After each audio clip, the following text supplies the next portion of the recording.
A one TV news ವೀಕ್ಷಕರಿಗೆ ಸ್ವಾಗತ. ಪುಷ್ಪ ಶೈಲಿಯಲ್ಲಿ ಶ್ರೀಗಂಧ ಮರಗಳನ್ನು ಕದ್ದಿದ್ದ 8 ಜನರು ಅರೆಸ್ಟ್. ಬಟ್ಲಹಳ್ಳಿ ಪೊಲೀಸ್ ಠಾಣೆಯಲ್ಲಿ ಎಫ್ಐಆರ್ ದಾಖಲು. ತಾಲೂಕಿನ ಬಟ್ಲಹಳ್ಳಿ ಪೊಲೀಸ್ ಠಾಣೆಯ ಪೊಲೀಸರು 8 ಜನ ಶ್ರೀಗಂಧದ ಕಳ್ಳತನದ ಆರೋಪಿಗಳನ್ನು ಬಂಧಿಸಿ ಅವರಿಂದ 3.20 ಲಕ್ಷ ರೂಪಾಯಿ ಬೆಲೆ ಬಾಳುವ 32 ಕೆಜಿ ಶ್ರೀಗಂಧದ ಮರದ ತುಂಡುಗಳನ್ನು ವಶಪಡಿಸಿಕೊಂಡಿದ್ದಾರೆ. ಬಟ್ಲಹಳ್ಳಿ ಪೊಲೀಸ್ ಠಾಣಾ ವ್ಯಾಪ್ತಿಯ ನಲ್ಲಗುಟ್ಟಹಳ್ಳಿ ಗ್ರಾಮದ ಸರ್ವೆ ನಂಬರ್ 47ರಲ್ಲಿರುವ ಶ್ರೀಗಂಧದ ಮರಗಳ ತೋಟದಲ್ಲಿ ಕಳ್ಳರು ಸುಮಾರು 1.5 ಲಕ್ಷ ರೂಪಾಯಿ ಬೆಲೆ ಬಾಳುವ 6 ಶ್ರೀಗಂಧದ ಮರಗಳನ್ನು ಕಟಾವು ಮಾಡಿ ಮರದ ಬುಡಗಳನ್ನು ಕಳ್ಳತನ ಮಾಡಿಕೊಂಡು ಹೋಗಿದ್ದಾರೆ ಎಂದು ಜುಲೈ 22ರಂದು ಮಾಲೀಕ ಖಲೀಲ್ ಬೇಗ್ ದೂರು ನೀಡಿದರು.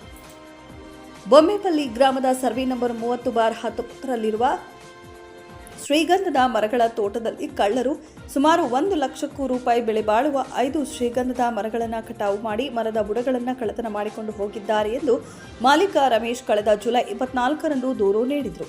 2 ಪ್ರಕರಣಗಳು ದಾಖಲಾಗಿದ್ದವು. ಗಂಭೀರವಾಗಿ ಪರಿಗಣಿಸಿದ್ದ ಪೊಲೀಸರು ಕಳ್ಳರ ಪತ್ತೆಗಾಗಿ ಡಿವೈಎಸ್ಪಿ ಮುರಳೀಧರ್, ಕೆಂಚಾಲಹಳ್ಳಿ ವೃತ್ತ ನಿರೀಕ್ಷಕ ಜಿಸಿ ನಾರಾಯಣಸ್ವಾಮಿ ನೇತೃತ್ವದಲ್ಲಿ ಕಳ್ಳರ ಪತ್ತೆ ಮಾಡಲು ವಿಶೇಷ ಪತ್ತೆದಾರಿ ತಂಡವನ್ನು ರಚಿಸಲಾಗಿತ್ತು.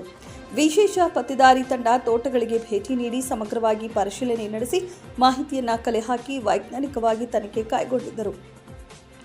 ಸುತ್ತಮುತ್ತಲ ಸಿಸಿ ಕ್ಯಾಮೆರಾಗಳ ಪರಿಶೀಲನೆ ಮತ್ತು ಕಳ್ಳತನದ ಶ್ರೀಗಂಧದ ಮಾರಾಟ ದಂಧೆಯ ಮೇಲೂ ಕಣ್ಣಿರಿಸಿ ಆರೋಪಿಗಳನ್ನು ಪತ್ತೆ ಮಾಡಿ ಬಂಧಿಸುವಲ್ಲಿ ಯಶಸ್ವಿಯಾಗಿದ್ದಾರೆ.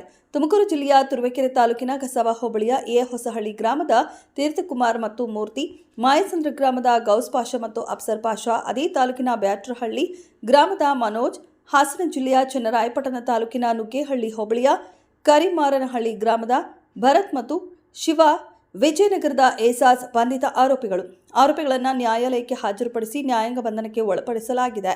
ಬಟ್ಲಹಳ್ಳಿ ಪಿಎಸ್ಐ ಶಿವಕುಮಾರ್, ಸಿಬ್ಬಂದಿ ಮಂಜುನಾಥ್, ವೆಂಕಟೇಶ್, ಪ್ರವೀಣ್ ಕುಮಾರ್, ನವೀನ್ ಕುಮಾರ್ ಪತ್ತೇದಾರಿ ತಂಡದಲ್ಲಿದ್ದರು. ಬಟ್ಲಹಳ್ಳಿ ಪೊಲೀಸರ ಕಾರ್ಯಕ್ಕೆ ಎಸ್ಪಿ ಕುಶಾಲ್ ಚೌಕ್ಸೆ ಮತ್ತು ಹೆಚ್ಚುವರಿ ಎಸ್ಪಿ ಜಗನ್ನಾಥ್ ರೈ ಮೆಚ್ಚುಗೆ ವ್ಯಕ್ತಪಡಿಸಿದ್ದಾರೆ.